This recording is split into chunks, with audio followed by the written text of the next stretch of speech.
অসমৰ সংবাদপত্ৰত আমি এটা বাতৰি দেখিছো যে ৰাজ্যখনৰ 1,27,000 প্ৰাথমিক পৰ্যায়ৰ শিক্ষাৰ্থী হ্ৰাস হৈছে আৰু ড্ৰপ আউটৰ সমস্যাটো 6% পৰা গৈ 8.49% লৈকে বৃদ্ধি হৈছে।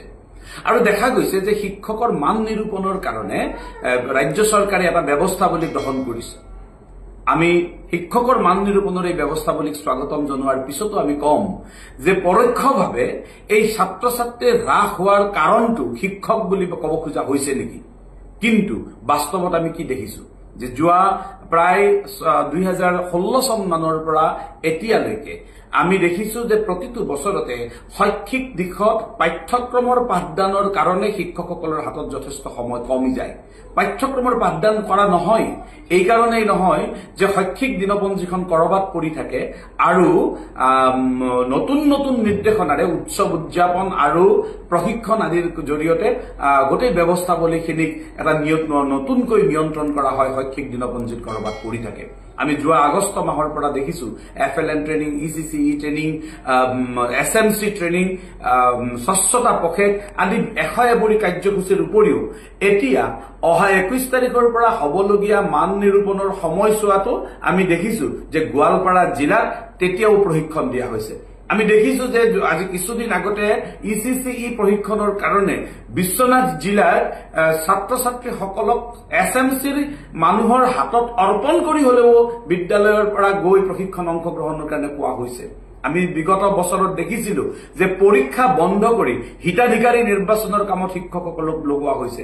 এনেধৰণে সময়ে সময়ে শিক্ষক শিক্ষয়িত্ৰীসকলক বিদ্যালয়ৰ পৰা বাহিৰত ৰখা হেতুকেই অভিভাৱকসকলে বিদ্যালয়ৰ পৰা ছাত্ৰ ছাত্ৰী লৈ যোৱাটো কোনো অস্বাভাৱিক কথা হ'ব নোৱাৰে। সেইবাবে আমি অসম চৰকাৰক অনুৰোধ জনাইছো যে এটা তদন্ত কৰা হওক।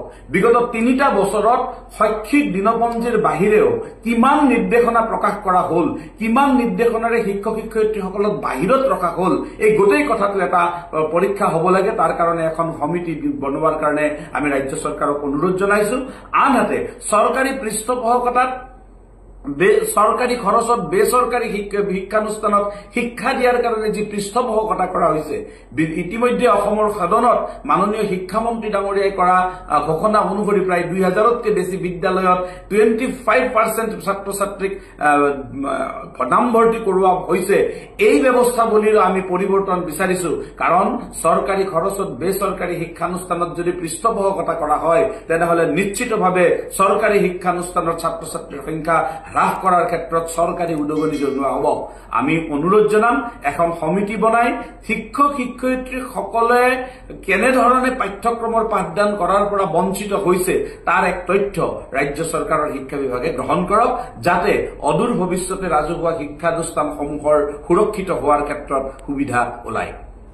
হয় ছাৰবৈদ্যসকল, দুদিন পূৰ্বে ৰাজ্যৰ শিক্ষামন্ত্ৰী ডাঙৰীয়াই এখন অনুষ্ঠানত ৰাজ্যৰ চৰকাৰী খণ্ডৰ বিদ্যালয়সমূহত ছাত্ৰ ছাত্ৰীসকলৰ সংখ্যা হ্ৰাস কৰা বিষয়টোৰ ওপৰত ৰাজ্যৰ চৰকাৰী খণ্ডৰ বিদ্যালয়সমূহৰ শিক্ষক শিক্ষয়িত্ৰীসকলক জগৰীয়া কৰিছিল, যাৰ কাৰণে আজি সদৌ অসম প্ৰাথমিক শিক্ষক সন্মিলনীৰ সম্পাদক প্ৰধান ৰাতুল চন্দ্ৰ গোস্বামী ডাঙৰীয়াই শিক্ষামন্ত্ৰী ডাঙৰীয়াৰ মন্তব্যৰ ওপৰত এনেদৰে প্ৰতিক্ৰিয়া প্ৰকাশ কৰিছে।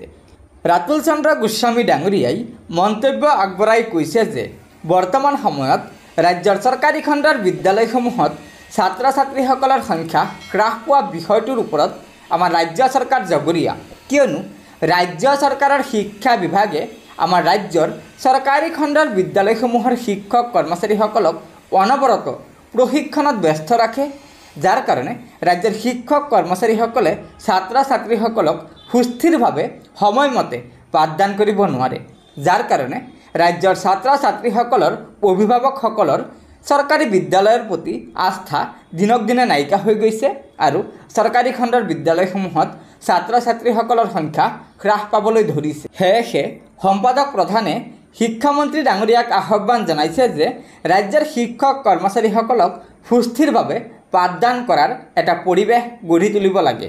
গতিকে ছাৰবৈদ্যসকল, লগৰ বন্ধুবৰ্গক এই ভিডিঅ'টো শ্বেয়াৰ কৰি আজিৰ এই গুৰুত্বপূৰ্ণ খবৰটো জনাই দিব আৰু নতুনকৈ অহা ছাৰবৈদ্যসকলে অনুগ্ৰহ কৰি আমাৰ এই চেনেলটো ছাবস্ক্ৰাইব কৰি ল'ব। ধন্যবাদ।